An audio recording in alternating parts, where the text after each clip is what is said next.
on the one hand, you have your Patents Act, which grants you your monopoly, and effectively, even though there is a provision which says that you can be forced to grant a compulsory license if you don't supply on reasonable terms, in reality, what the Patents Act as it currently reads does is gives you a license to almost to charge what you like. But on the other hand, you have your Competition Act, which says you can't charge an excessive price to the detriment of consumers. And so how do you reconcile the two? I think that was really our difficulty. So we were operating very much in the dark, making up probably a lot as we went along. I mean, that's the difficulty for lawyers, is that it's a difficulty and it's an opportunity. Because on the one hand, you've got nothing to guide you, but on the other hand, you don't have a whole lot restricting you.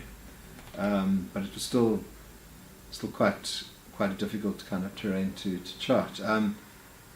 But what underpinned our approach, so I don't know if it's much of a theory, but it was a kind of a real practical kind of strategic consideration, was that not that we weren't confident in that we would ever be able to win such a case, but that we knew that if we could get to a position where these companies had to sit in public hearings before the tribunal and explain why, in a small market like South Africa, with the epidemic South Africa had and still has, where no one is getting access to treatment, why is it charging what it's charging? I mean, at that time, if I remember correctly, a drug like 3TC, a month supply, was at 800 Rand plus VAT.